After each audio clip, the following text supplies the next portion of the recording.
Here is an author in their element, having some fun with their craft, delivering some of the best combat scenes I've read lately. That never wanders far from my mind. I think that this might be one of the single best representations of dragons that I've read in the fantasy genre. This book is a dark, fascinating, disgusting, wonderful, nauseating, intriguing, effed up, heartfelt, brutal character study that recaptures the magic of far-flung galaxies, grand ideas, and more.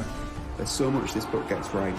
Like any good map, you're aware of the destination it's leading you towards, but the way it takes you there is very pretty indeed. An all-consuming dreamscape, the likes of Poe Morpheus. It's a neo-retro futuristic fest. Alien menaces, gunslinger goes hard.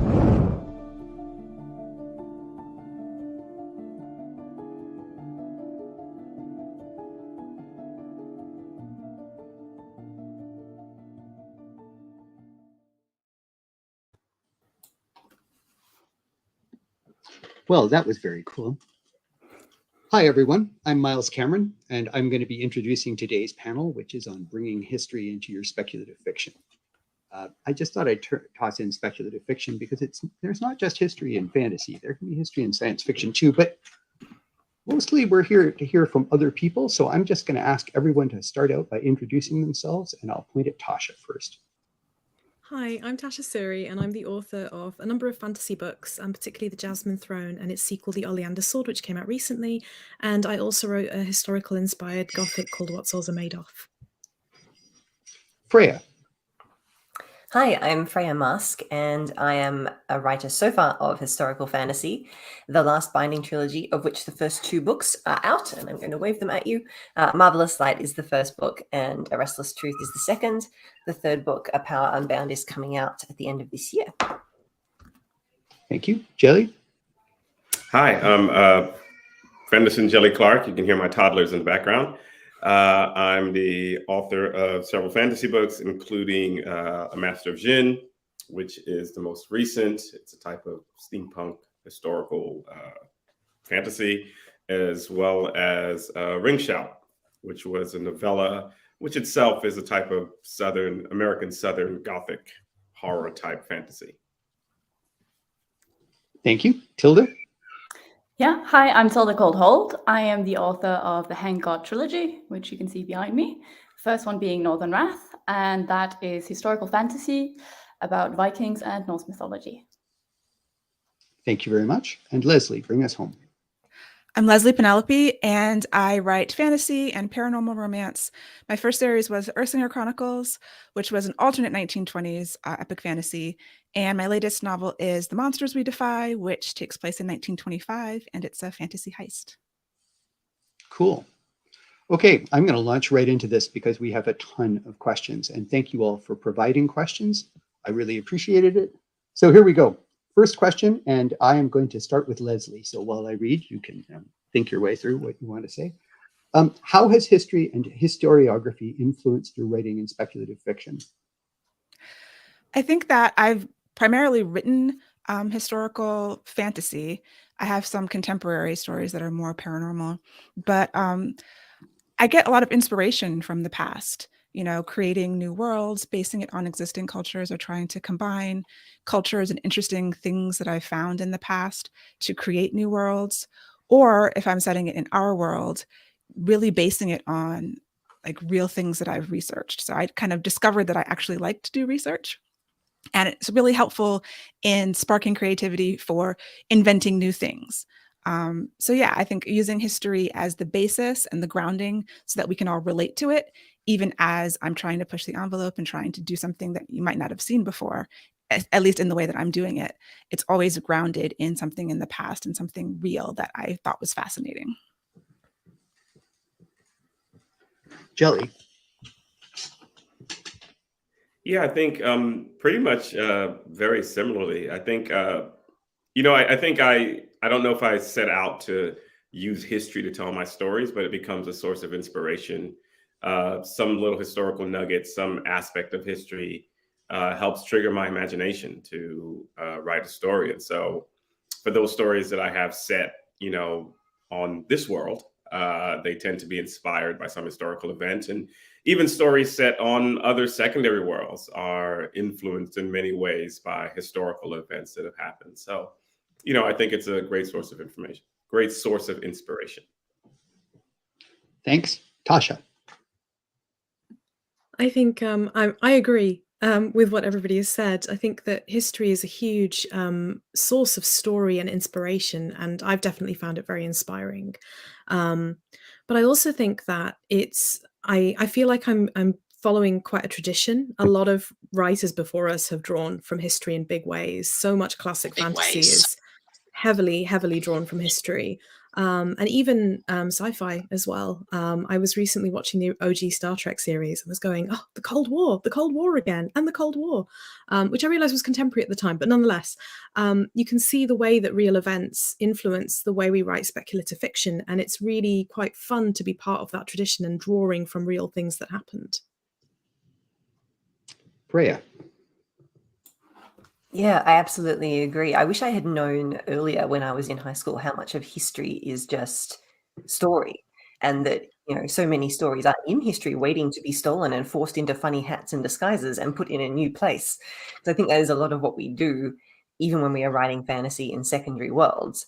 For myself, so far in my career, history has been really important because it has been the setting. Because like a fool, I thought, great, I only have to do half the world building. I can steal the other half.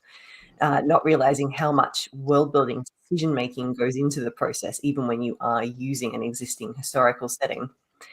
But I think history and speculative fiction play really well together. Tilda. I agree with everything that's been said so far. I probably lean a lot more on history than fantasy at the moment, at least for the first trilogy. And I think I've learned a lot from that in what research can do and can bring to a story. So that I now feel more comfortable writing fantasy that's maybe a bit further away from history, where at the beginning it was quite nice to be able to ground myself in true research and just really dig into it. Well, I'm glad we all agree. So I'm going to move on to the second question. Is there a specific historical event or story that brought you to fiction, that made you want to write that story? Or frankly, that's just such a good story that you want to tell it right now?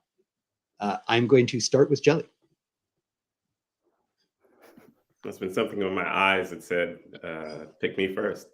I don't know that there's a specific event that made me want to write stories that pull from history overall, but I can say that there are specific events that made me want to write a certain story. And so, for instance, I have a short story called The Secret Lies of the 9 Negro Teeth of George Washington. And that story was inspired by the fact that the first president of the United States, George Washington, owned it in his possession several teeth from enslaved people. And if anyone's from the United States, the popular mythology is that George Washington had wooden teeth. And no, he had teeth made out of various things, and he had these in his possession. And so I went down the rabbit hole trying to find out more about that, only to learn that there is nothing more about it. It's literally just a notation in an archive. That's all we know. And so it inspired me to write a story called The Secret Lives, where I was able to draw on magic, fantasy, just really, fantastic world building to tell this story. And so all to say, this is how I would say history inspires me. Some event, some tidbit of history sparks my imagination, and we see where things go from there. Cool. Jelly, I can't stop I said I wouldn't interject, but I have to say, do you know that some of George Washington's slaves ran away and joined the British Army to be free? One of my yes, I taught that. Yes, yes, they did. And he was quite upset about it. Yep. Just one of my favorite stories. Tasha.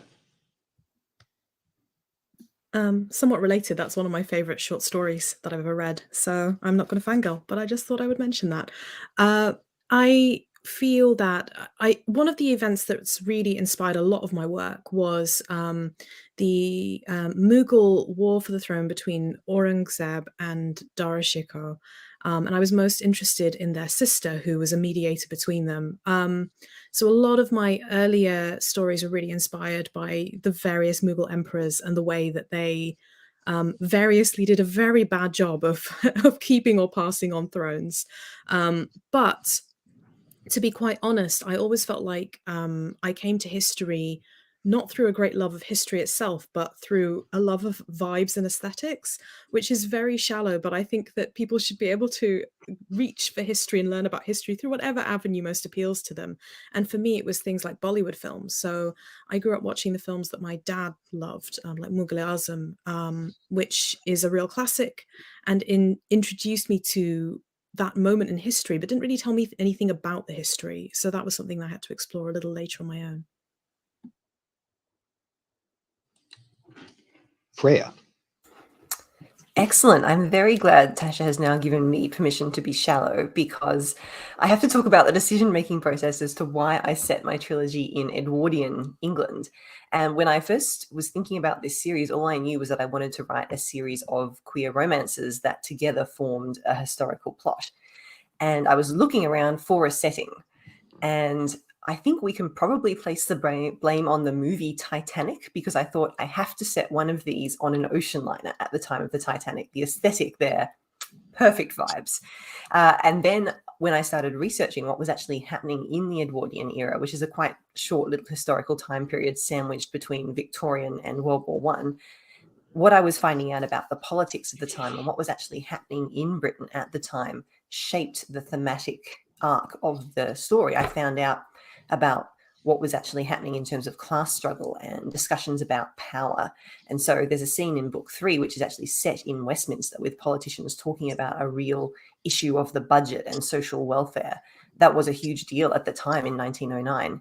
And so because of that, I think the romance in book 3, but especially the arc of the whole series, became about the responsibilities of those who possess power. So history started off quite as just a setting for a story I wanted to tell, but really began to inform it in a way that I think is completely unavoidable once you start digging into what's actually happening in any time and place. Tilda.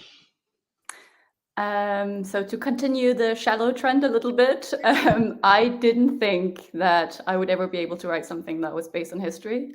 I never took an interest in history as a teenager, but when I grew up as a Dane, but away from Denmark, outside. And so the stories that were always told at home were stories of Norse mythology. And so as I was growing up, trying to figure out what was my culture, where was I actually from, I went back to those stories that I remembered and found a lot of comfort in them, and started finding the research about Vikings quite interesting. And through the research, I found a will to write about that. I found that there were so many wonderful stories, and I just wanted to have an excuse basically to go further into the research and the history. And that was writing the books. So I'm going to take from what I just heard that what we all agree on is that stories that are good stories and aesthetics that we like give us the passion to do research. So I'm going to skip down to the research question. And I'm going to start this time with Tasha. And I'm going to ask, where does research end and the story begin? And how much do you like doing research? How do you do research? Talk about research. I really love research. I realize that my saying that I came for the vibes may suggest that I don't, but I think that what is fascinating about research is how much you're never told about history, and how much seems absolutely unreal, and how many gaps there are. So I won't go on a huge tangent, but what I think the point when research stops is essentially when you find that you have found the gaps that you want to fill, for lack of a better way of putting it. So for my YA novel, I drew on the history of Lascars and Southeast Asian, South Asian, and Middle Eastern sailors in Britain. And there just aren't records. Oddly, there just aren't records. For a country that's so fond of keeping records, they didn't really keep records here of that. And that in itself was a whole story that I wanted to explore, but it was that gap that allowed me to make the leap to start storytelling, essentially. Cool. Leslie? For me, research kind of never ends, but that's because I love taking in stuff, and I'm always finding something that I can use, even if it's very small. But for my last book, The Monsters We Defy, I actually found the story through research. All I knew at the beginning is that I wanted to tell a fantasy heist that took place in the Harlem Renaissance era. And I didn't have any characters. I didn't know what they were stealing. I didn't know anything until I started looking back and diving into the research. And I found a real life historical figure who then became a character in my novel, who I fictionalized. And then I was able to bring in other more well-known characters, like Langston Hughes is in the book and Carter G. Woodson is in the book. And yeah, I didn't think I liked research either. I never had like a background in history either. I actively avoided it as much as possible in my early writing, writing second world fantasy, although I did end up doing a lot of research on, just to various aspects of like technology and all the things you have to do when you're world building, like how does economics work and how does trade work and how will I make my own version of that? So after like begrudgingly being drawn into research, I dove into it head first with this book, setting it in the real world. And yeah, I was fortunate to find just a newspaper article that had this person, this character who became my main character. And I spent weeks trying to find everything I could about her, and very little is known, and then fictionalizing everything I didn't know and trying to make a story and build a world and then add powers and, give her psychic abilities and flesh everything out. But everything goes back to research. And I researched up until the very last word of the final draft, basically. Tilda?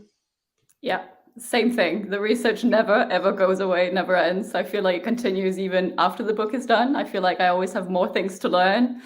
And I research because I love it. I love the era. I love whatever I'm learning about. So I always want to keep on top of it. I'll go a bit further in terms of what kind of research I do, because I do a lot of in-person research, which I found has been really leading me down a path I didn't expect. Meaning that for the Viking series, I joined the sailing crew of a Viking warship and ended up sailing with it for several weeks, for several years. And I expected to just go away just for one day, just see how it was, come back, know how to describe ships. And that is not what I learned. I came back and obviously I could describe the ships, but the important factor was really the people. It was only when I was out on the ship, on the water, that it really clicked for me what kind of person you have to be in order to live like this, in order to do this, in order to use the ship, in order to be together with so many people so closely for so long.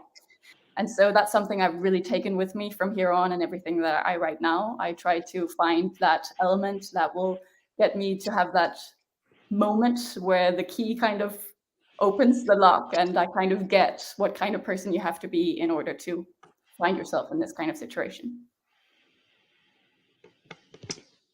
I'm definitely a fan, Tilda. Freya. So I'm not a natural researcher, and I think my research approach is a little bit more do what you need as you go. And partly that is because I know myself, and if there is something my brain can do that is not actually writing, it will try and convince me that that is what we need to be doing.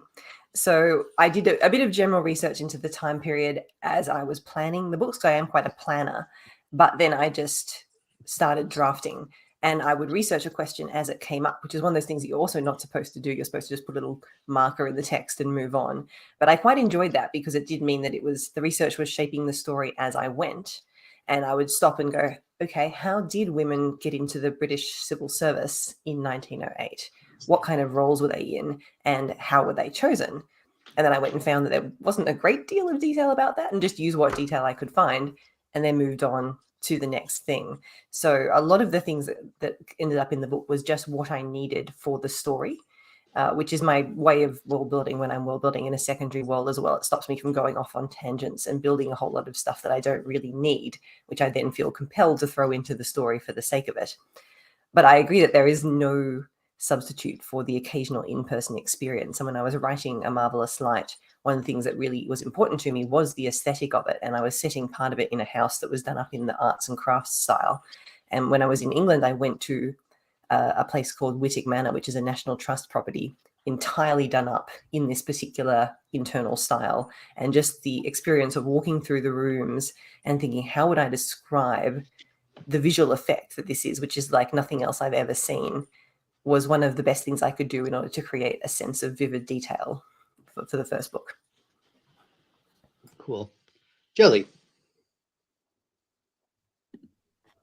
Yeah, I like the discussions we're having on the different ways that research can be done, research in archives, research with 1,000 Google pages open, research and actually going out into the physical world and experiencing it.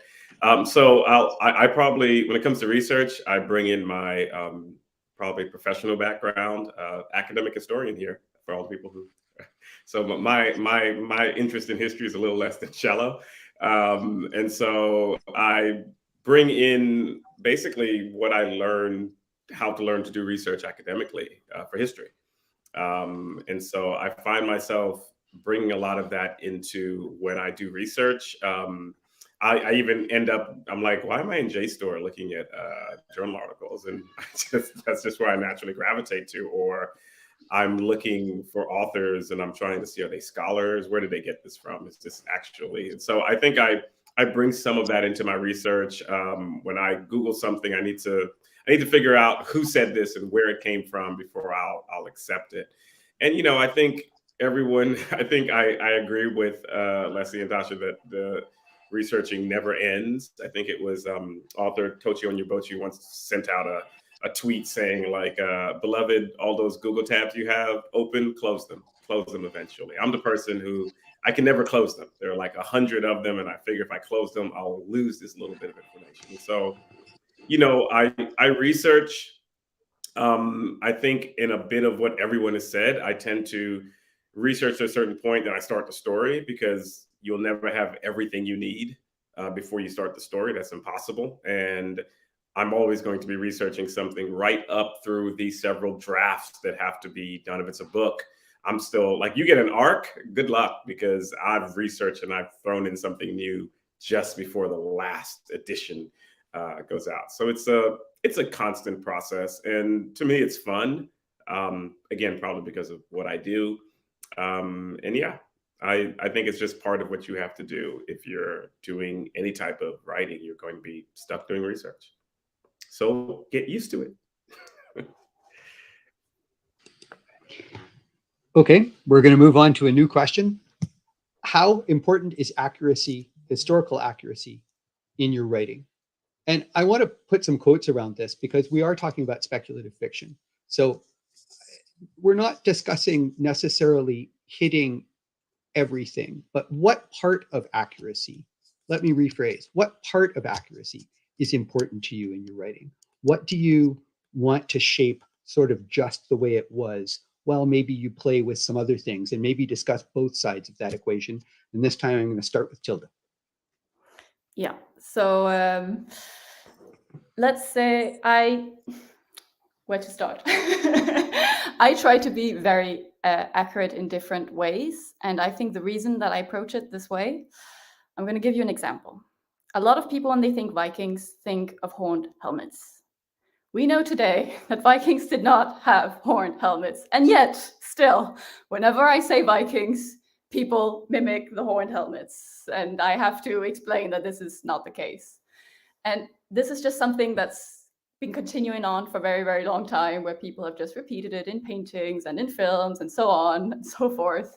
And even in speculative fiction, I feel a sort of responsibility not to carry those kind of things over. So to not start new trends that people are not going to do the research, and then it becomes known as, yes, everyone back then did so-and-so, they wore horned helmets, and when in fact that is not true. People just haven't bothered to go back to check the original sources for quite a while. So I try to at least avoid big pitfalls and to try to stay as historically accurate as I can. I also write very close to history in what I write, especially with the Vikings and with what I wrote afterwards. So to me, I treat all of it like historical research. I also treat the magical fantasy part of it, the mythology, as historical research. I try to focus as much on the myths as I can and not to diverge too far off. There's always room for interpretation, but I find a lot of room in interpretation in terms of why people did what they did. So in the reasons that people at the time acted in the way that they did, not necessarily changing the historical events, but maybe come with a different interpretation on why they happened and why people were motivated to do it. Thanks. Jelly, may I ask you to go next? So, I mean, I'm coming back to what you said inherently, that we're writing speculative fiction, and whether it's counterfactuals or what have you, is as much as you, even if you write in a historical world like counterfactual, where you write where something different's happened, as much as you're pulling on history, you're inherently, it's going to be inaccurate. It's, you know, you've changed the nature of history, period. So whatever you do, it's automatically entered the realm of something speculative. And so, I mean, for me, I think, much like Phyllis said, I think I try to give different ideas of accuracy, or perhaps truth, if we can use that term. I sometimes try to, I'll use the word vibes. Here I am using the word vibe like I'm on Twitter. So I'll try to sprinkle aspects of history in there to give it a sense of accuracy. So if I'm writing the Black God's Drums and it's set in this alternate steampunk New Orleans that never was, nevertheless, I can draw on things from history that were, like a local group of free women of color who have a nunnery, for instance, and I can draw on those aspects. So I tend to find tidbits of actual history to put in there, even if I'm changing it. And so that's how I can ground it and give the feeling that this has a semblance of accuracy, that it's something that is somehow rooted to our historical world, even if it's, again, completely speculative in some way. And then I suppose what I tend to try to do in my stories is, you know, even in history, getting away from notions of accuracy, because like Tasha said, there are always so many gaps and silences that can become problematic, and there are perspectives to come into play. I try to get at a larger truth that I'm trying to tell, right? So even if I'm talking about George Washington's teeth and I have werewolves and necromancers in there and what have you, I'm trying to tell a larger truth about enslavement, what it means for the first president of the United States, a country founded on liberty and democracy and all of these things, the paradox of slavery existing alongside that. So that's the larger truth I'm getting at. And it doesn't matter to me if I'm being, quote unquote, inaccurate, because I'm trying to get this larger truth across.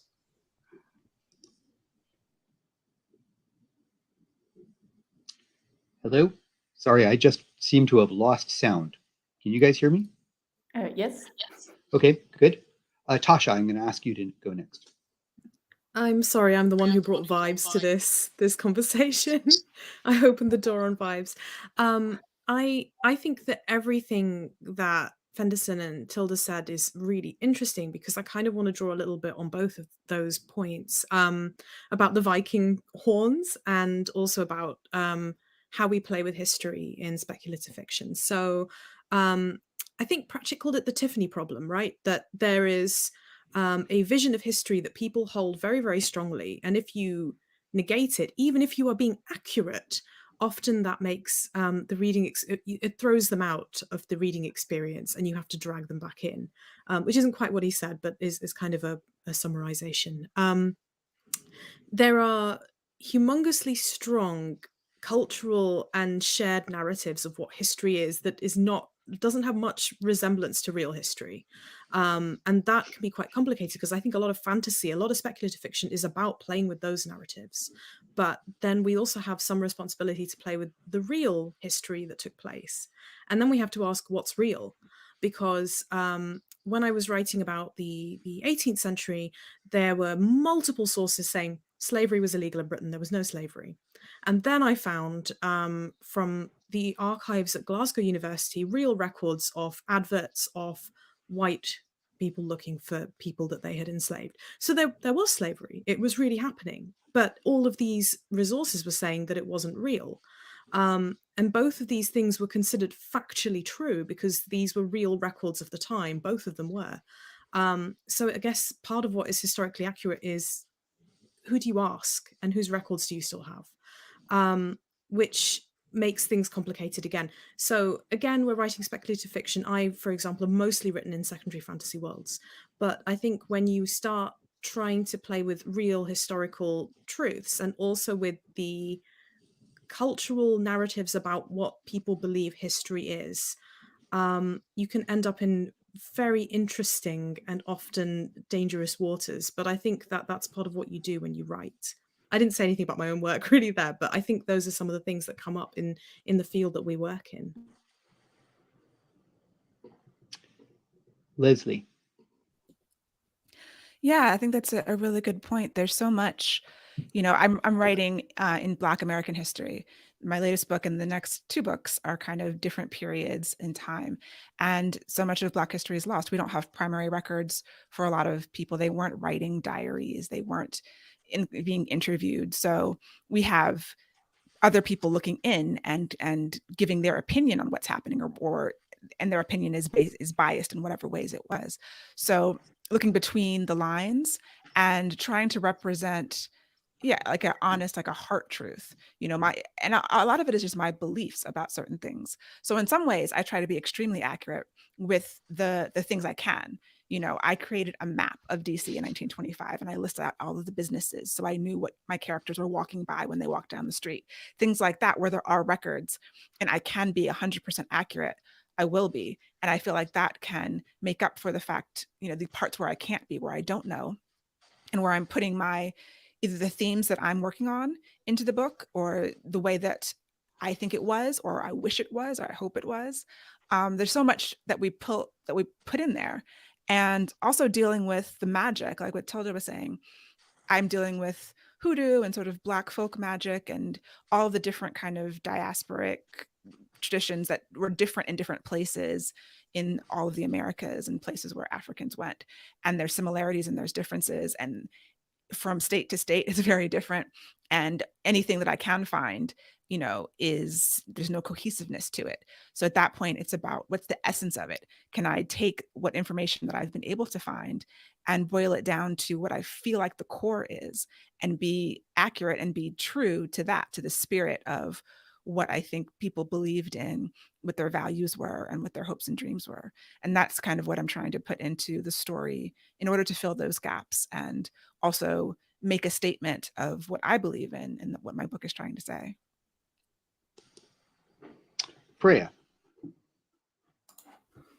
Yeah, I love that idea of using accuracy as your base canvas in order to move from there. And I think when I was writing my series, I definitely made the conscious choice to keep the base setting of it as accurate as I could, because I was writing about a hidden society of magic. And so the thing that they are hiding, what's being hidden beneath, is the real history. And so, for example, the Prime Minister of England at the time is still Asquith, but I did make a decision that anybody who appeared in a speaking role was going to be fictional. So I had to change, for example, who was the editor of a specific newspaper at the time, because I wanted the editor of the newspaper to have a small role in a scene. And what Fenderson said about the transformative nature of speculative fiction, I think really helps us here, because I talk about the anachronism budget that you have when you're writing SFF. I think people come into speculative fiction with a slightly larger willingness to suspend a little bit of disbelief around the details because they know that something else is being invented in this space. Look, it's probably inevitable that I will have stumbled into the area of somebody's PhD and got a detail wrong, and they are more than welcome to write to me and tell me about that. But I think because we are writing speculatively, we have a little bit more flexibility and wriggle room. And for me as well, I wanted to have something not just serve the story, but sometimes it serves authorial voice. So I had to go and look up when the word zap first came into usage. And it turns out it was probably, because it's an onomatopoeic, it was probably in the comic books of the 1920s. And I said, well, look, there's some magic being used here. And I really feel that the name for the sensation of this magic is going to be zap.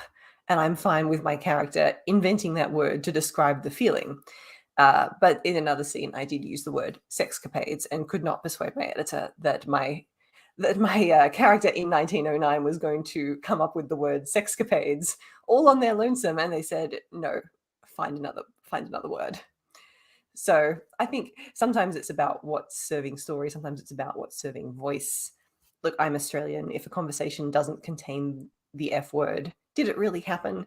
And so I think there's probably a lot more swearing going on between my characters than there really would have been in intimate conversations at the time. But I've decided I'm folding that into my anachronism budget, and I'm fine with that.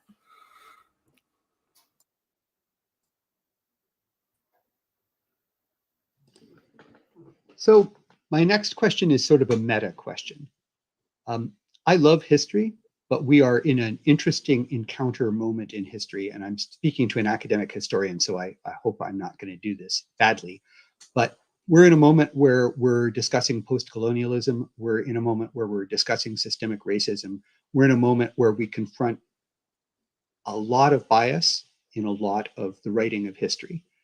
And so what I'm kind of curious of is, when you write, do you ever deliberately portray the bias of history? Do you ever play your own meta game where people, we, as writers, we're used to the idea of the unreliable narrator. Do you ever play with the unreliable history? People misremembering, people mythologizing history? Is that something that you do, or that would interest you? I'm going to start with Jelly. Yeah, that's a great question. And I think that I'm trying to think of, I don't know if I consciously do it, but I can already think of several instances where I have done it, where people are purposely remembering the past in a different way, or the past is hidden in a certain way, or what people popularly believe is different. And I think in some ways, this goes back to things Tasha was saying, that people have these, I think you used the words, these humongous ideas of the past that may not be true. And so I think that's something, I don't know, I think it's probably something that I can even think of authors that I'm thinking of right now who play around with this to different degrees, certainly. But I can think of many who bring it up, because it seems to be a very human trait to have these different perspectives and memories of our past. Look, we're the only sentient species we know of on the planet who has history, who thinks about our past and tries to find ways to preserve it. And so therefore, not surprising that we also have different ways of remembering it. And I'm thinking of, and I've seen speculative writers do this. I'm thinking of Ken Liu's Dandelion Throne books. I think he uses the word, there's a word called re-remembering for when people create history. There's what people remember, and then there's re-remembering. And it's the understanding that, and he plays around with the fact that one group of people think, oh no, what I've recorded is absolutely so, and it never changes. And the other group are like, well, of course it changes, because we all are going to re-remember differently. And so I think that there's a way, I definitely think I've played with it. I've seen other authors play with it. I think it's probably so common because it's something that humans do. We tend to remember the past in our own different ways. And by the way, that brings tension into the story, which we're always looking for.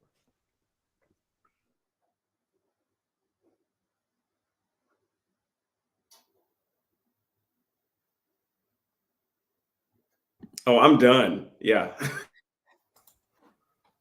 Miles, I think if you asked somebody else to go, we couldn't hear you. You're muted. I recognize that now. I'm old, and if I skip you, forget you, or forget to turn something off, please just yell at me and I will get it eventually.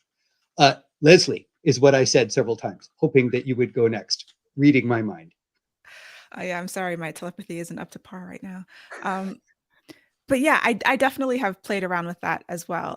In my epic fantasy series, Earthsinger Chronicles, it's actually a big theme, at least in the first book, because there are hidden secrets. There are these two countries that have been at war, and neither one of them knows the true history of themselves and how they were actually connected. And there's like a big reveal at the end about the nature of the goddess that they worship, like who this person is, and people are, it influences the rest of the series. So absolutely dealing with history, because yeah, like Fenderson said, it's so real that we know that history is told by the victors, and what we know now. We don't have any way of knowing how much of the information we think is true actually isn't, because it was just changed, and it was through the filter of the person who either wrote it down or whose accounts made it through.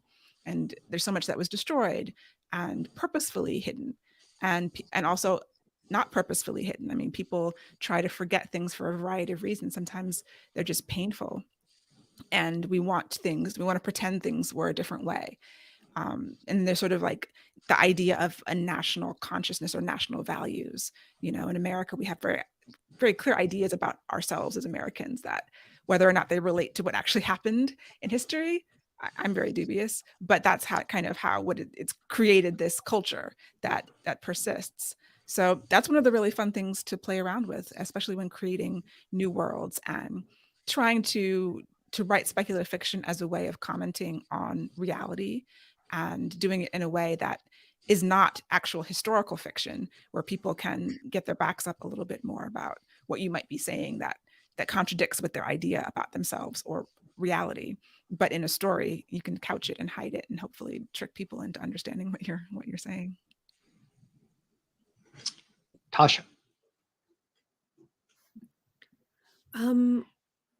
I think that I'm more interested in characters consciously playing with historical narratives and saying, well, thinking about how they'll be remembered, for example. So there's a lot of, not phrasing this very well, when you write a lot of stories with kings and queens and the like, they are very interested in being remembered in certain ways and will act in certain ways to ensure that they'll be remembered in those ways. And I find that stuff fascinating. And I also wrote one story which was all about the difficulty of finding history that has been erased and the price you have to pay for that. Often a very deep emotional and psychological price. So I guess I am interested in the unreliability of history, but I haven't investigated it in quite the way that Leslie and Fenderson have done so, which is fine. I think we all do different things. But yeah, that's my contribution, I think. Freya. Yes, I've been looking up a quote that I was thinking about while the others were speaking, and I found it now. This is a quote from Philip Gorovitch, who wrote a book about the Rwandan genocide called "We Wish to Inform You That Tomorrow We'll Be Killed with Our Families." And the quote was, "To a very large extent, power consists in the ability to make others inhabit your story of their reality."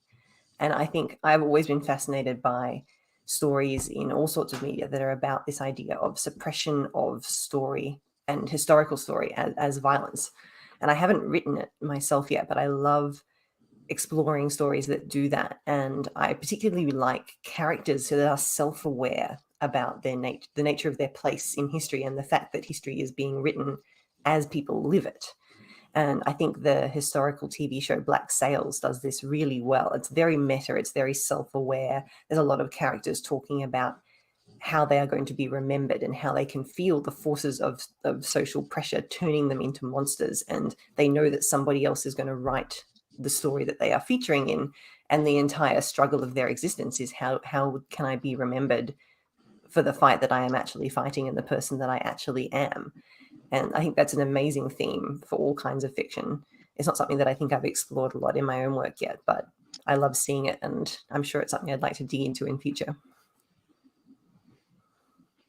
Tilda. I think it's definitely at the forefront of my mind already from the research stage that I can't trust everything. I can barely trust anything, to be honest. To always look a bit further. And to build on what Tasha said, I also have a character who's a side character who is a real historical figure, a king, and he is remembered as being the first king of Denmark. Why is he remembered as being the first king of Denmark? He was the first person to brag about being king on a runestone, where everybody else who was a Viking at the time, you would live your Viking life, and then your buddies or your son or your father would raise a runestone in your honor. Harold Bluetooth did not do this. He raised his own runestone and said, I am a king, and I Christianized all of Denmark, and I reunited everything. And so that is how he is remembered. And he is passed down as pretty much a hero for that in Danish history. But always, I remember being 8 years old, learning about him in history lesson and just going this feeling horrible, like feeling the sense of betrayal. And when I went back through the history, I realized that was it. It was because he proclaimed himself king. No one chose him. Before, they were always chosen leaders. Now he just came in and said, hey, I'm the new king. And by the way, you no longer have religious freedom. Tough luck. I'm here now. And so I very much portray him that way in the story, which is not the commonly accepted way to portray him in Danish history. So I think I might have stepped on a few toes there. That's a beautiful segue, Tilda. This isn't on my list of questions, but I'm just eager because it's something I have been thinking about a lot since the 2016 American election.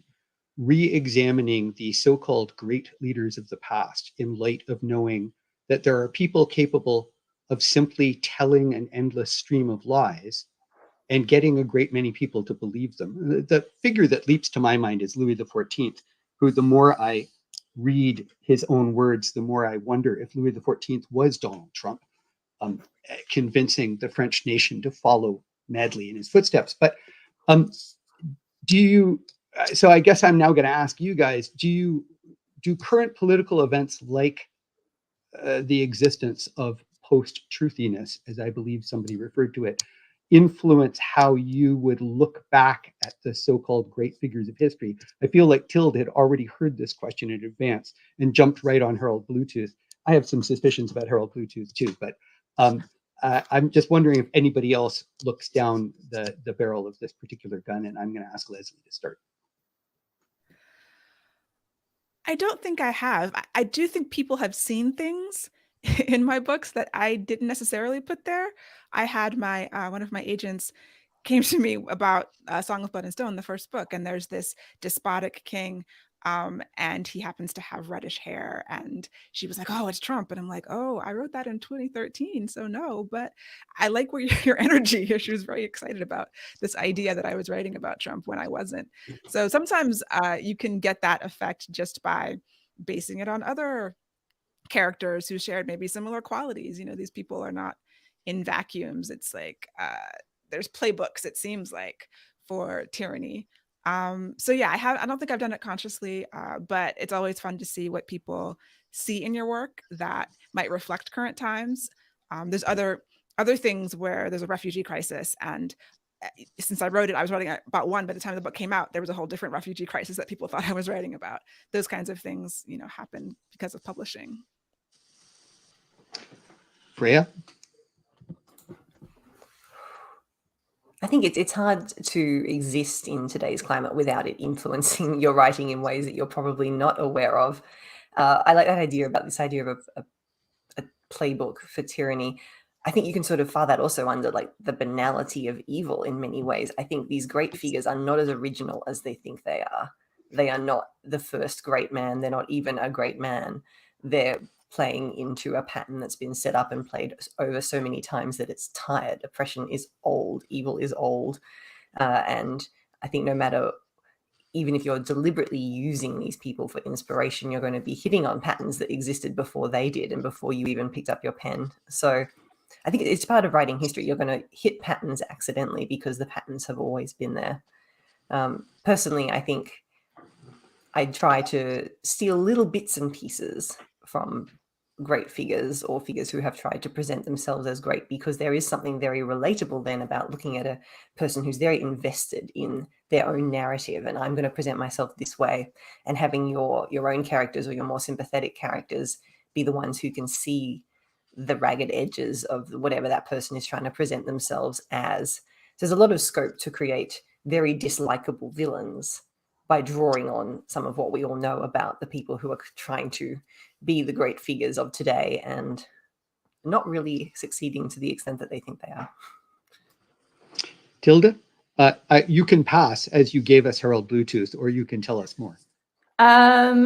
Well, I think we always kind of draw from the current circumstances. I don't think it's always intentional. Certainly for me, looking back when I've gone through later edits, I've seen things in the books that I didn't even know were there, that just kind of made it in.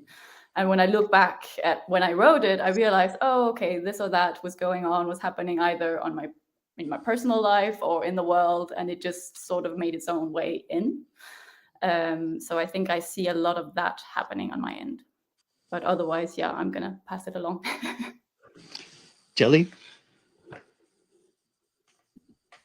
Yeah, I don't know if I have too much to add to this, because I think everything everyone has said I can relate to.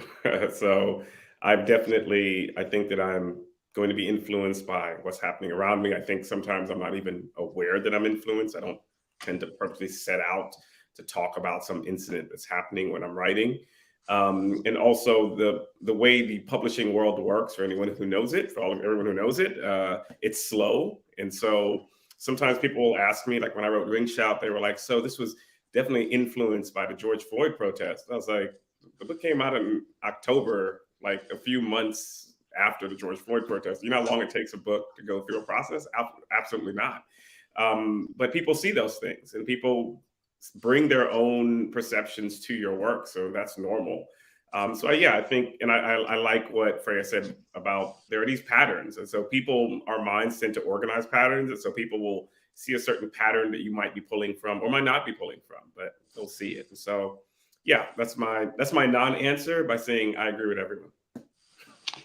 Yeah, to reinforce what Jelly just said, to me, the best book ever written about 9/11 was written by Ian Banks before 9/11 happened. It's called Look to Windward, and it's a science fiction novel. And I remember reading it after 9/11 and going like, wow, are you hitting the hard parts of this? Yes. Anyway, except of course, the culture behaves way better than the United States did. Pardon me, Tasha, your turn. Oh, I have nothing to add particularly. I think everyone has made really good points. I would maybe just say that I don't know that I believe that any of the great powers that we speak of, great men, let's say, just for a shorthand, were ever good. I don't know if you can have that level of power and influence and be a good person for very long, which I think is a fascinating question in of itself, but one that we've talked about in speculative fiction for generations. So I don't know that, just like evil is banal and always the same, I wonder if we're always looking backward and asking the same questions, because evil never changes and there are always people who notice, essentially. I am going to change the subject a little bit. So this was one of my favorite questions, and I can't remember which one of you sent it in, but I just loved it, and I hope you can bat it around to your heart's content. Is all of history fair game for writers, or are there areas of history that we should leave alone? And I'll spin that a different way if you like. Do you have a favorite culture and era, or do you love all of history and you can go from one to another with ease? So that's a two-parter.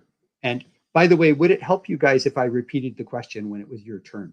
Or is everybody just so brilliant that they can remember through 5 other people? Okay, well, I think we're good bouncing off each other. It's all good. In that case, it is lovely to listen to you guys. In that case, I'm going to start with Freya this time. Okay, so in terms of whether eras shouldn't be touched or whether all of history is free game, look, my personal rules are don't punch down. Like, for example, you think of the very, very recent past, like everything is being fictionalized all the time. The TV show The Crown is on our television about people who are still alive and events that we remember. But it is basically impossible to punch down at the British monarchy, is my feeling. So, people might have an idea about how you can fictionalize something, and the recency will always affect that. And my second rule is, I think these things will differ from person to person. So don't assume you can tell stories that aren't yours, especially centering oppressions that aren't yours. So for me, there are certain parts of history in terms of time and place that I would not consider to be my stories to tell, and I would steer clear for that reason. In terms of whether there is something that I particularly like, there's a lot of talk there about find an era of history that hasn't been explored, find those gaps that Tasha was talking about. I actually find it quite fascinating, those eras of history that have been dwelled in so long by fiction that they have become their own secondary worlds. So as a reader of romance, the Regency is this entire, basically a shared fantasy world based on 1 or 2 people's original depictions of a very complicated time in British history. That is even now just starting to be interrogated and pulled apart at the edges to say, why are we also invested in this particular depiction of this area of history? But at the same time, on a shallower level, there is a lot of comfort to be found in playing in a playground that has been so well built by the people who came before you. So I like Victorian, gas lamp fantasy. I like Regency fantasy because there is a strong sense of world building beneath it. Even though the history itself may not actually be particularly accurate.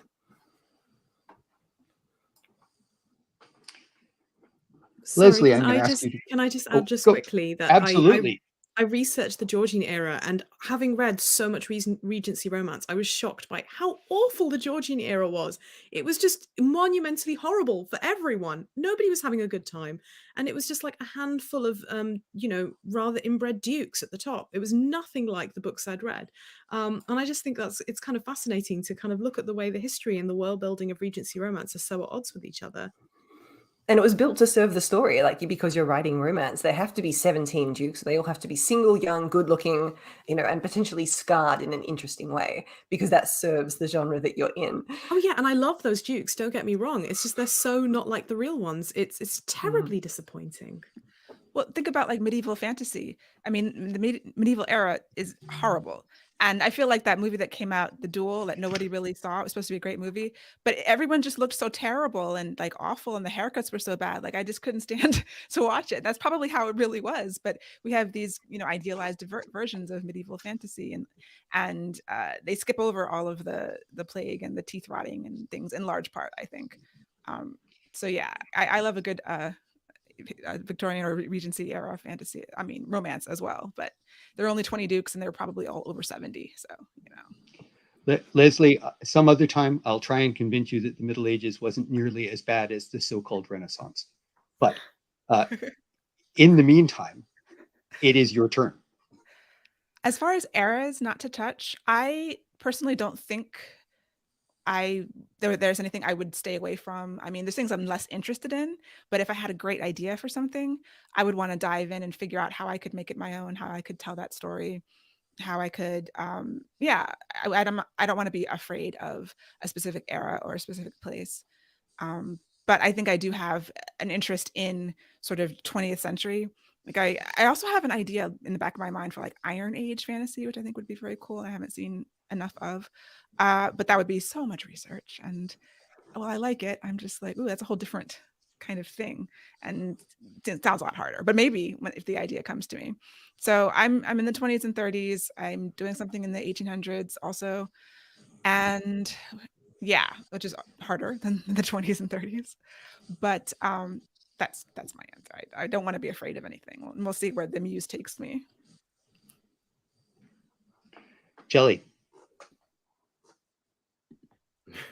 I'm laughing still about Leslie's depiction of the medieval era, people with rotted teeth and so forth. And I think there's a truth there. I think what Miles is pointing, like there's a book called The Bright Ages by this historian who wants to say like, let's move away from our discussion of the Dark Ages. It was actually a bit more complicated. Yet on the other hand, I think what Leslie's saying is correct about how, and as it goes back to what Tasha and Freya were saying about these ideas of the past in fantasy having created their own in fantasy's medieval era. I mean, until it was grimdark, everything is like pristine and perfect, and and it's just everyone's just living these wonderful lives, so much so that people romanticize what it would be like, and they always imagine themselves as knights and so forth, and not a serf, making certain that my lord's turnips are harvested in time.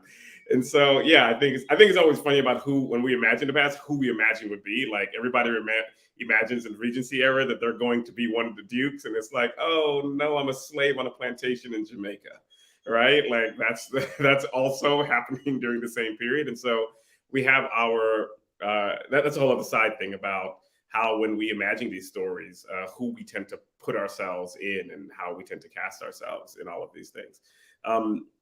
But as far as my own take on the past, there are certain eras I think that I'm more interested in others. That just has to do with the bias of what forms of history I find interesting, and that's for any writer. It's why we choose to write about this thing and not that thing at a certain time.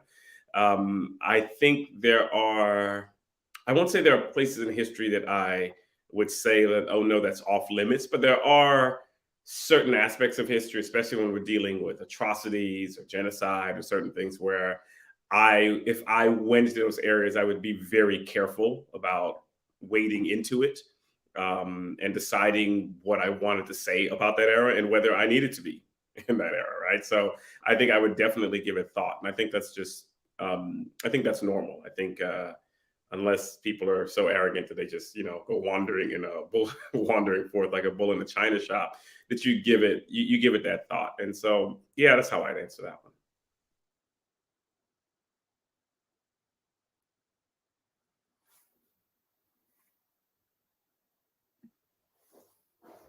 Miles, we can't hear you. Sorry, I know I did it again. Thank you, Tasha. Jelly, I'm just going to go back to you and say, do you have a favorite period? Do you have something you really like? Oh, as much as I seem to be doing well writing all of these like late 19th century Edwardian into early 20th century novels. I am a complete fantasy secondary world, medieval Randland, Dragon Reborn type person. So if I'm going to write, it's going to be like pre-industrial. So that's actually probably my favorite to read. That's why I love fantasy set in those eras. But for some reason, who knows, you end up writing where you write, right? So that's what happens. I just want to jump on something that you said, Jelly, and say one of my favorite professors in university in the 80s, who was a Marxist, loved The Lord of the Rings, but asked us one day how many peasants he thought it took to support the rangers like Aragorn, who were living in the woods. And his deconstruction was fairly horrifying. And I've never seen The Lord of the Rings to see what it says. Anyway, Tasha, it is your turn. I realize you spoke, but I don't think that you were taking your turn. Oh no, I was just jumping on. I had to talk about the Regency with Freya. It was very important. I in terms of what history shouldn't touch, I think that arguably we should be able to write anything we want. But then I think there is a sort of a ghost weight that you need to kind of put in place. Is this extremely haunted history, and are they my ghosts or not? So if you look at essentially genocide, great tragedies in history, that feels very ghost heavy. Maybe this only works in my head, but I'm going to persevere. And if they're not your ghosts, maybe step back, because that's not going to end well for you. So I think that there are bits of history that I would consider touching, and there are other bits that I would keep very well away from. Whereas British history, I'm quite happy to go around and kick some cans over, because, it's fine. It's not punching down, as Freya said. I think that the early modern period of North Indian history is really interesting to me, but I've kind of been there and I feel like I've done what I wanted to do. I live with somebody who's a sort of a Reformation historian, essentially. So I've picked that up like a little sponge. And I know a little bit about that. And that's quite a fun bit of history. I think more people should play around with the the Reformation towards Protestantism. I think it'd be quite interesting. Tilda, although Tasha, I'm going to hold on to that last comment about the Reformation for the next question. Tilda. So I would tend to agree with everyone in that the basic, I think we should be able to write whatever we want in whatever time period we would like to set it. But I also think that we each make decisions about where we personally feel comfortable stepping into and where we don't feel comfortable stepping into. For me, currently, my stepping stone, the wall that I've made, is that if I have lived in the culture, if I speak the language, I understand the language, I can do the research in the local language, then I will allow myself to look further and really do the deep research, because only then do I feel like I can really see it from the perspective that I want to see it from and that I want to write from. So I've noticed that with Viking history, if I did not speak Danish, if I did not speak a Scandinavian language, I would not have drawn the same conclusions, because I would not have access to the same research and the same primary materials. And so I've carried that on to other things that I've been interested in. So I've written a second story that's currently out of submissions, so crossing my fingers, about 7th century Korea. And I knew I wanted to write about Korean history because I find it fascinating, but I didn't want to tackle it until I knew I could do the research in Korean and I could read the research papers and I could dive back. And I knew that my level of Korean had reached that point where I felt completely comfortable doing the research in the native tongue. And so I kind of held off on that until I felt comfortable doing it. Oh, sorry, that's my fireplace. Yeah, so for me, that's really the threshold personally, where I stop. If I know the culture, if I know the language, if I can immerse myself, then I will allow myself to go there. And if not, then I will hold off and let someone else talk it up. Deep bow of respect for learning Korean, to research Korea. So I'm going to play a little off of Tasha's comment about the Reformation and say, what I want to talk about now is historical systems. So is anybody familiar with Janet Ng's Pendulum Sun? won a bunch of awards a couple of years ago. I happen to have loved it. But one of the things I loved about it is I am myself an Anglican, and she did a masterful job of using the Anglican religion while writing an incredible fantasy novel. And her understanding of mid-19th century high church, low church Anglicanism and what it gave birth to in missionaries. If you haven't read the book, it's about Anglican missionaries to fairyland. And it's edgy and at times nasty and certainly not nice to the Anglican Church, but she totally understood her system. And the rest of the 19th century is completely unimportant to the book because it's in fairyland. But that one, I'm going to call it an artifact or a system, is ruthlessly accurate, down to arguments over anti-disestablishmentarianism.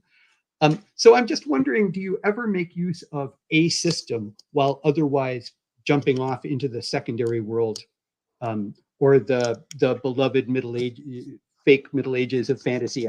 I should have a better term than fake. The standard sort of Witcher depiction of the Middle Ages or something like that. Are there systems you prize? Are there artifacts from history that you want to use? And who would like to go first? Anyone? Great, Tilda, thank you for volunteering. Oh, goodness. Okay. Well, I think so, but I haven't necessarily done it yet. That's okay. Go ahead. Yeah. I would say I've probably done a form of it in terms of the Viking story, where I dwell further and further into mythology, the further into the story we get. So the Vikings believed that there were 9 worlds, and obviously only one of them is the world that we know. So the further I go into the story, the further I go into the other worlds. And what I clung on to there was very much the few bits that we know of the mythology. We don't have a lot. We have pretty much 2 main texts and then a lot of depictions. And I just clung to that with all I could and then created whatever I felt like fitted in the spaces between. But I love the idea of taking something that's very real, a system or a religion or a belief, and really running with that in a completely different world, in maybe a sci-fi kind of world or a very different sort of fantasy world, because I think it can give a new perspective on the thing itself and can really make it shine in a way I don't think it can when you put it in the full context. For me, when I started writing about the Vikings, the first book is very much set in real history, and then we dwell further into mythology. And I felt like if I didn't dwell further into mythology, I wouldn't have let the gods have their moment. I wouldn't have had the mythology have its moment at all. It would just have been a part of a whole, just a mix of everything. Whereas if you take it out of its context and just focus on that one thing, then it shines in a different way and it gains new life. Tasha. I had a bit of a think about this, and I think the thing that I pull from history wholesale often is real historical events and reshaping them. Probably not a system per se, but just stories. So this particular fight for the throne in the Mughal Empire is one that I've drawn on more than once. And I loved in Game of Thrones, for example, the way it drew on the War of the Roses, because I could go, that's familiar, oh, that's familiar, and the way that it was changed. And I kind of like that. It's like a little puzzle that you're trying to solve, but not necessarily systems themselves. Jelly.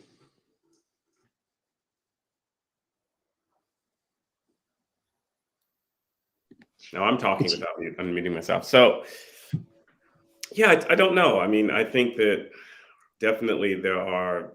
I think what you had said originally. Do you like to pull these things in before you go jumping off into your world, your completely created worlds? I mean, certainly. I think again, what I said, it helps give the aesthetic to this world. It helps sometimes ground what I want to speak of. And so, I don't know if there's systems per se or artifacts, but there's certain, I think like the example you gave of, getting into the nitty gritty of the Anglican Church and its operations before you go off to talk about something fantastic. Yeah, sure.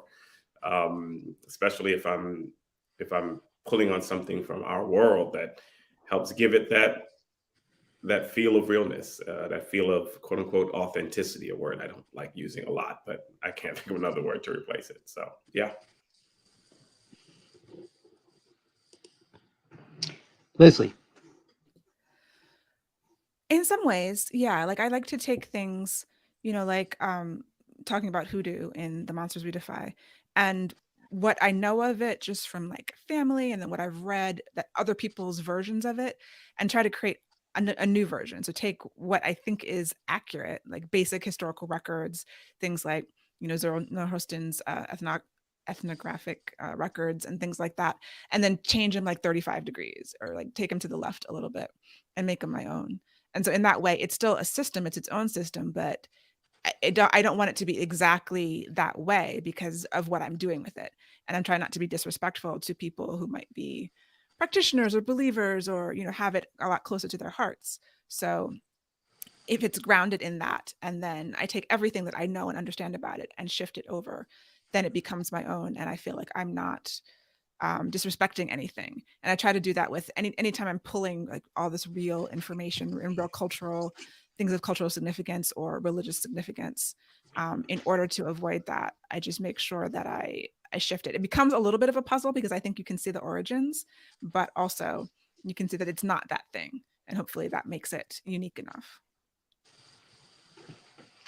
Freya? For me, the things that we lift out of history, I like how Tilda put it, you pull something out of context and lift it up so that you can examine it and see it shine in its own right. Often for me, that is the basis of what a story idea might be. So the next book I'm planning on writing is about a magical medical school.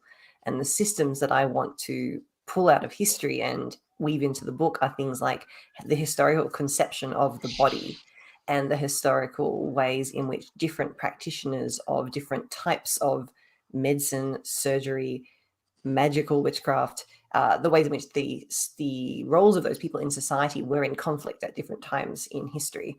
And so it's not a belief system per se, but there's a lot of beliefs that have been wrapped up in how we think about bodies and healing. And I want to do a bit of research so that I can lift some of the interesting ones out and overlay them into the story that I'm telling about a group of people. And I think that's some of the most satisfying work that you can do when you find those gems and those systems and those ways of thinking about things. How do I shift this slightly so that it fits into the story I'm telling? I'm going to dare to participate and say one of the things I love to talk about in fantasy is dance. Just because dance is so redolent, so cultural, and also with a nod to Tilde's experiential reenacting, because I've done some dance, and it's like the kind of dance you see in Jane Austen movies, where everyone together as a community makes a pattern that you can see in so many cultures around the world. I'm just giving the example from English country dancing, but those dances exist in India, they exist in Africa, and they make patterns while the individuals are also dancing. I just love all that stuff. And I love making that either part of a magic system or part of an important social interaction scene. And I feel like it's grounding, and it's a simple system. I'm not lying that this never happened in history. It's a simple system that you can imagine you can export. Anyway, my 2 cents worth. So I'm going to try and turn the whole conversation on its head and say, apparently you're all very historically minded. So can you imagine writing a book with no reference to history whatsoever? And how would that feel, and where would that take you? And I'm going to start with Tasha. It's because I pulled a face, isn't it? No. Yep. No, I think even if I consciously tried not to draw from history in any way, shape, or form, I would still do it. And my reasoning is I think all authors do it. And you can disagree, that's perfectly fine. But I think you see it in so much speculative fiction, especially stuff looking to the future, draws very heavily from the past in order to explain how the future functions, whether consciously or not. It just underlies everything. So I don't really see how I could avoid it. And I think there's some sense in consciously drawing from history rather than unconsciously stumbling over history and bringing it to the table regardless. Freya. I agree. I don't think it can be done And I was thinking about what kind of book, if someone set this to me as a challenge, what kind of book it was that I would try and write. And I was thinking, could you just do something that is very, very interior and character based? But even then, you can't do it. No character exists as, floating in a vacuum separate to the history that they grew up soaked in and the place that they grew up and the ideas that they have. Even just the words that someone uses and the way they formulate their thoughts is to do with the history that they know and the place they exist. So I think you can't do any kind of story because you can't have a character, you can't have a setting, you can't have anything that makes a story without history having some kind of impact. So it feels like we're all just saying, no, sorry, paradox can't be done. Tilda. Well, I think it flirts a bit with the idea of, is there really such a thing as a truly original story? If so, that would probably be it. But I can't personally think of something that wouldn't at least in part draw from something that I'd either experienced, seen, heard, something that is actually related to history, something that has happened to some degree for someone somewhere. Jelly?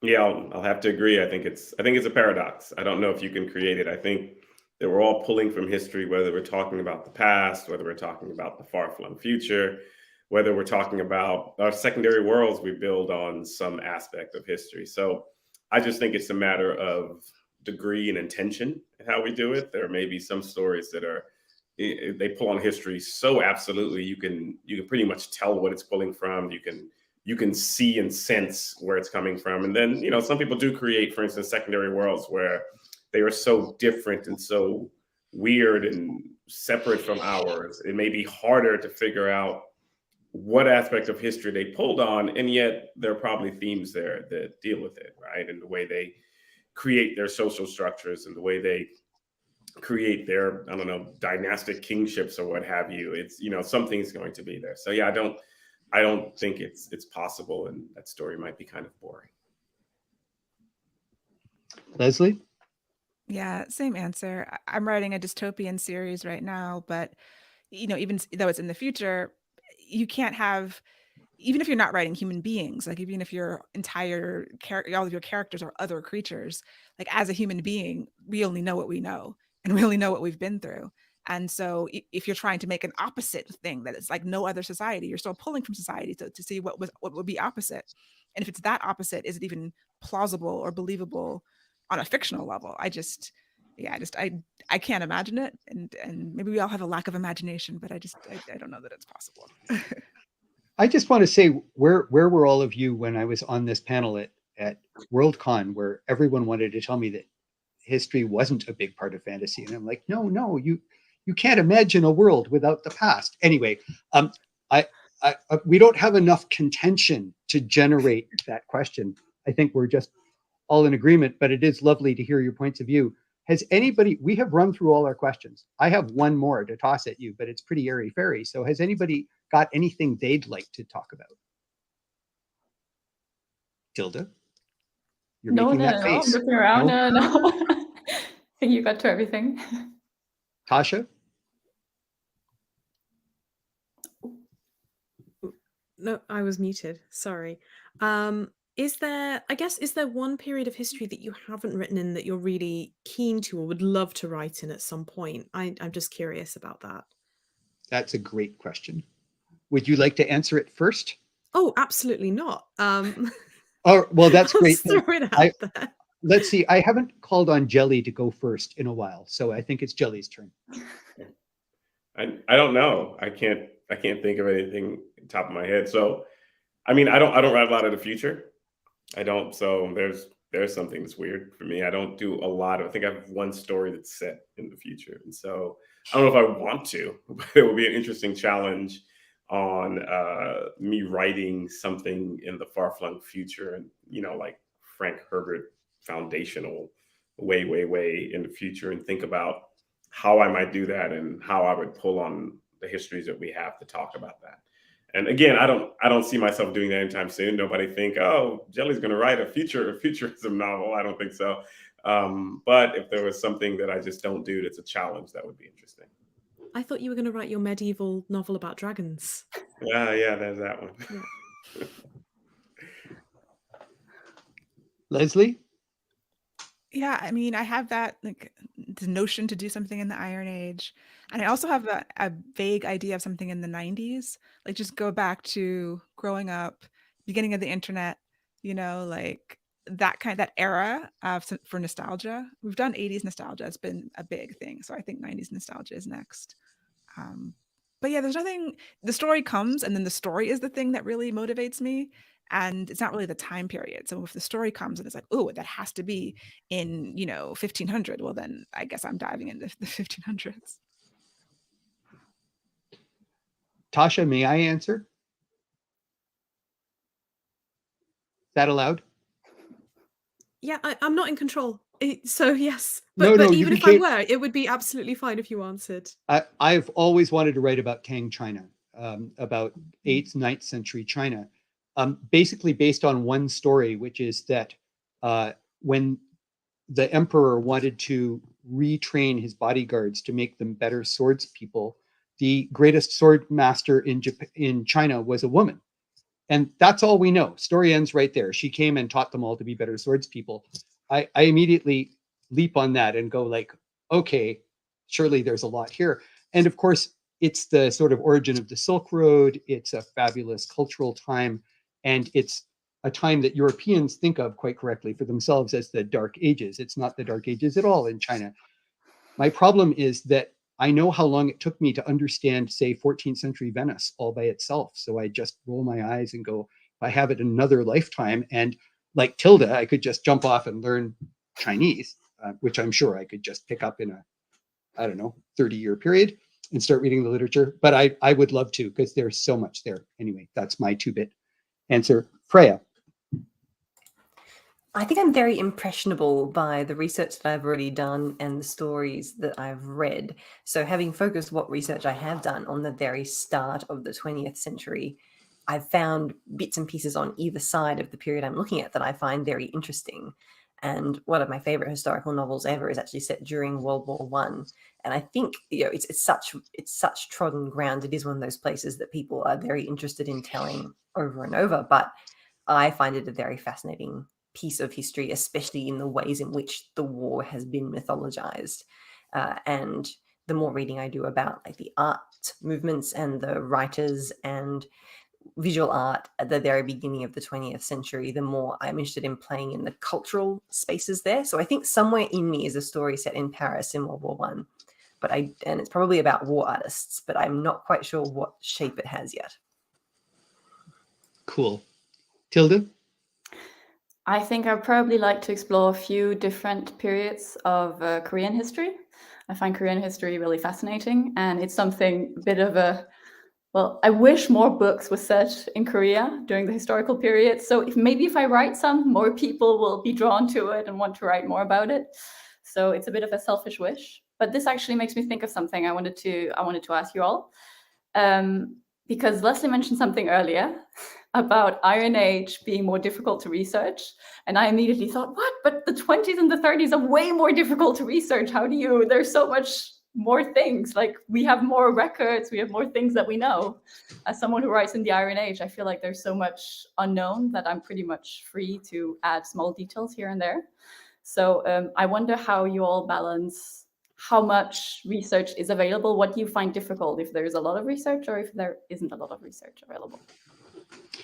That's an excellent question, and I'm going to allow you to re-ask it after Tasha answers her own question. I'm very happy not to answer my own question. Oh, come on, Tasha. What would you love to do? We won't hold you to it or tell anyone. As long as it's a secret. I always loved the Elizabethan era when I was a kid. It was my favorite. I thought Queen Elizabeth was really cool because she had a nice outfit. Basically, that was my measure of the quality of history. So probably the Elizabethan era. Tasha, when you were talking about great men of history and how we regard them, the person who immediately jumped into my mind was Elizabeth I. I recognize she made terrible decisions and killed an awful lot of people. And yet, looking at the level of her genius in letters, I just think, no, come on, she must have actually been great. anyway, maybe she wasn't. I won't go on a rant about that. I think she's been re-mythologized in a really big way in order to prop up the monarchy. But that's an aside. I think she's cool, but I also think she's been made cool. So, yeah. Let's have a discussion sometime. Definitely. Right ho. So it's now Tilda's question, and then I'm going to take questions from the audience because that has been recommended to me by Adrian. So Tilda's question, research. No, I love your question. And because I do a lot of writing in ancient Greece, I can tell you that every single primary source in ancient Greece, you can fit on 5 or 6 bookshelves compared to, say, the American Revolution or slavery in the early 18th century or Edwardian London. I just look at that staggering amount of research and roll my eyes. Let's start with Jelly again, just because I'm being cruel. Are some eras easier to research than others? Is that a fair rephrasing, Tilda? Yeah, I guess so. Well, do you feel like it's easier to approach an era where there's a lot of research available, or one where there isn't and you get to fill in the holes yourself? Yeah, I don't know if I have a good answer for that. I think it depends. I think it can go either way. If there's a lot of research, you may feel that, especially if you're unfamiliar with it, you may feel like, I've got to know everything to make sure that I don't get something wrong before I even start. Even if what you're writing about is one little corner, you feel like I have to conquer all of this information. And so sometimes it's great when there's a lot of info because there's just a lot to pull from. There's a lot to draw from. Sometimes it's great when there's not a whole lot and you're able to be a lot more inventive because people aren't certain and they're unsure. And so, I can't say, I think, I don't know. I've been in both situations and I don't know that one is better than the other. It's just, to me, it's just different. Anybody else want to answer that? Yeah, just to say that sometimes it's personality, because I feel like I'm very uncomfortable and unmoored if I don't know enough. And that's kind of why it's like, okay, if there's nothing there, yes, it gives you the opportunity to be creative. And once I get past myself, maybe I would see that. But in situations like I'm researching like a specific person from the 1830s, and it's not a lot. And so it's the freedom to do whatever I want, but I work better in boxes. I work better with boundaries. And so if the boundaries aren't external, I have to create my own, which is fine. I just am more comfortable when they're there for me. So on a personal level, it's just like the way my mind works is better if I have a lot of information that I can then be creative inside of the box, as opposed to too much freedom. Well, I'll get lost and I'll just be doing it forever. I think I agree with that. I think I like someone to put some bounds on things and for the information to be there if I need it. And I have a fairly high tolerance for receiving emails from angry PhD students if I, did actually stray into an area where there's a lot is known and I just didn't find that part in my research. That's okay. I can live with that, especially because I'm writing fantasy. But I like to know that the information is there if I go looking for it. Anyone else? Basically, that leaves you, Tasha. No? I'm okay. Yeah. Okay. Well, I'm going to go into the questions that you can see under comments. And I'm going to start with, all right. I guess I'm going to start with Alan Cheeseman. What about creating history for alien species and alternate history for humanity in writing science fiction? Legendary alternate history authors include Stephen M. Sterling and Harry Turtledove. What about creating history for alien species and alternate history for humanity in writing? I would love it if somebody wanted to volunteer to take this question. Tasha. Unless anybody else wants to, I'm happy to. Okay, well, I think that unfortunately my knowledge of science fiction is very television based, so I apologize to anybody who knows better than me. But I think that quite a lot of alien races in fiction have histories that are basically lifted and altered from real world history. It's almost all of them have been drawn from real history in some way. And I think that they can be quite interesting and rich, but they're still drawn from human history. Just like I think Leslie said earlier about the fact that, we draw from human history because we're humans. When we write alien races, we draw from our human experiences, even if we combine those with knowledge we have of other races and other species when we create an alien race. I completely agree, Tasha. I'm not sure that, going back to an earlier question, that we can go outside the human experience and actually think like aliens. But I would add to this, one of my areas of dissatisfaction, it's certainly not always true, but often people who put an alien race sort of in the place of a historical context often choose the mythological historical context instead of, say, the accurate one. So it's an idea of pirates, an idea of Spartans, an idea of Vikings, and not necessarily the enormously complex nuance that maybe would make the aliens a little more exciting. Anyway, that's my critical and probably not very nice point of view. Anybody else? I think there's also the possibility of, especially when you're dealing with non-humanoids, of commenting on history, even if you're not trying to replicate it or directly taking from a specific part of history. By diverging from it, that's also a commentary in itself. By trying to do something that's different, you also end up, in a way, in a historical place because you're commenting directly on human history. And the idea of alternate history is taking something and changing it. You're putting this kind of a paradigm on it, but it has to be based in something. Like you pick a point in time and you diverge. It's going to be still based in something that we know and something that you could conceive of. And I think of aliens, like even if you're trying to create some brand new alien species that is, a formless void or just a metaphysical, spark or something like that, it's still pulling from something. So it can be very, very, very different, but I just don't see that it's possible for it not to be based, not to have some research attached to it or based in something that we've researched and had history of. I can't imagine how much historical knowledge it would take to write convincing alternate history, because you have to have an understanding of a situation to know in which direction it's going to go. I think one of my favorite alternate history sci-fis of recent years was Mary Robinette Kowal's series about the lady astronauts, and it changed history by saying, okay, we're going to have a climate crisis in the form of an asteroid in the 1950s. How is that going to change the space program and how things go from there? But it's based in this incredibly well-researched understanding of how was society functioning at the time. And you have to have that understanding to do an alternate history. I think it would take more research than I'm capable of or interested in at the moment. But when it's done in a science fiction setting to tell a really convincing alternate history, I find it very impressive. Anyone else? One of my favorite science fiction series of all time, or science fiction books, sadly, I picked up for free in an airport and then lost the book. So I can't even tell you the author's name. It was called Chung Kuo, and it was about a far future which was entirely dominated by Asia. And what I found fascinating was the retelling of Western history through the eyes of the West having become a sort of decadent appendage to a thriving different culture. And I loved that. It was great. Reading about the Romans as sort of a failed experiment was very interesting. Anyway, and I wish I knew where that book had gone. I'm going to go on to, do you feel uncomfortable?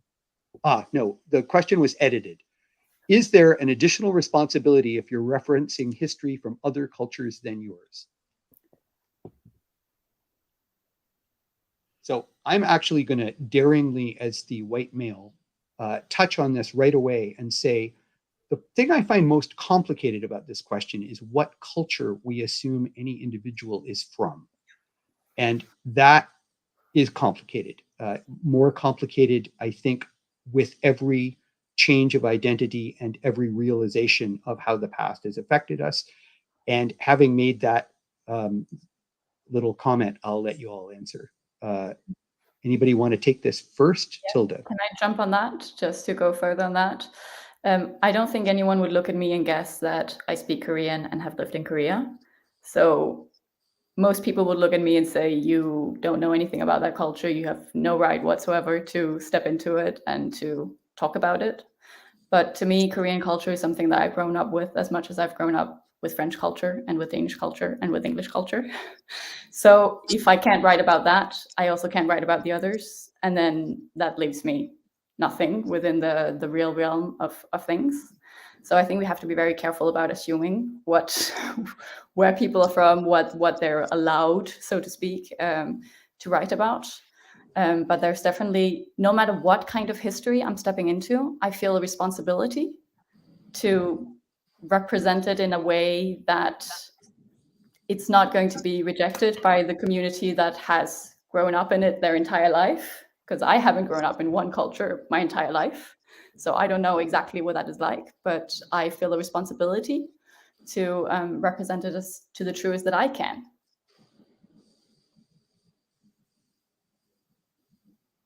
Anyone else? No takers?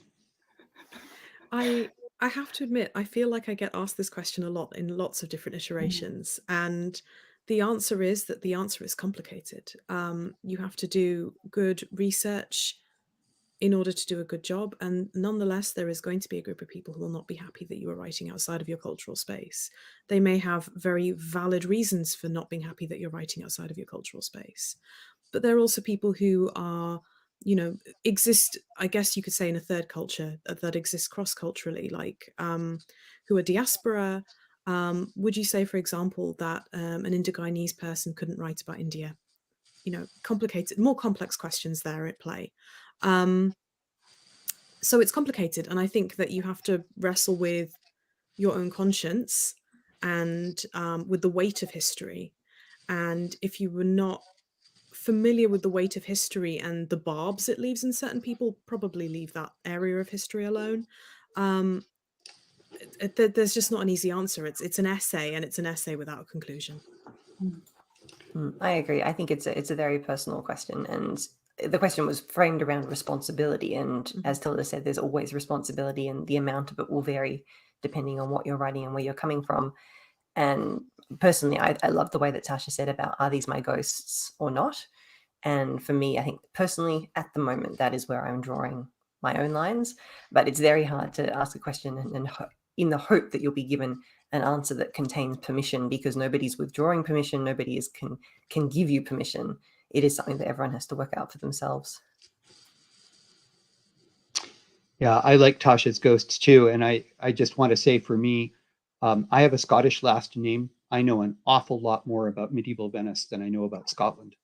I know that terrible things were done to the Scots in the Highland clearances, but I don't really know very much about it, and it's not directly affecting me. So I don't think I'd choose to write about that. Although genetically, that would be closer to me than other things I could name. Anyway, it's so complicated. And to me, it's ultimately about research and respect. Anybody else want to say anything on this very fraught question before I go to our last question? Okay. I am going to try Mags the writer. Do you read fictional works from the historical period you've written in, or do you prefer to read outside of historical to get inspiration? I almost feel like that's the whole panel, but anybody want to grab this? If the question is about, like, I read books that were written in the 20s, when I'm writing in 1920s, like books that were real fiction books written then, if that's available to you, and there's plenty of time periods where there were no fiction books available. But I found that very helpful to see to get a feel for life, reading all across the board, like biographies, memoirs, fiction books, poetry, all kinds of things, to get an idea of what they were talking about. So if it's available and in the time period, then I think it's super helpful. My favorite thing that I read from the Georgian era was A Giant Book of Swear Words. I can recommend that to anybody who wants to have a great time. People have always been really, really creative about swearing. I realize that's technically not fiction, but it was very fun to read. I have read a great deal of Victorian pornography. Just going to put that out there. Look, I was reading, obviously I'm writing romance, but it was absolutely fascinating. There's some archives of it online, and just the turns of phrase that are used and the things it reveals about how people think about relationships and bodies and sex was really fascinating as a primary source. Not that I, was lifting it and putting great big chunks of it in there. And I was looking at some of the ways that people were thinking about women, especially, and going, I think I can leave that where it is. But I agree that if you can find things that are written in the era, you can find some very interesting gems.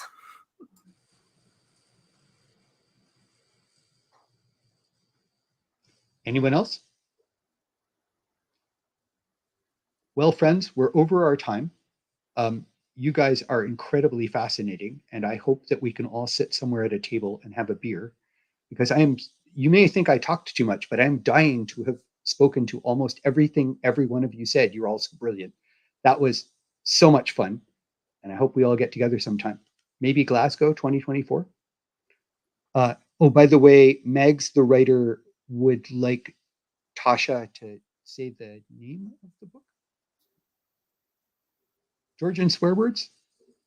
Oh, I'm sorry, I can't remember the name off the top of my head. But I'm sure if you Google Georgian swear words, you'll either get some really terrible Google results or it will turn up. Okay, well, thank you all for being on, and I'm sure TBRCon thanks you too. And see you next time. Thank you for having us on. Yeah, thank you. Thank you. It was a lot of fun.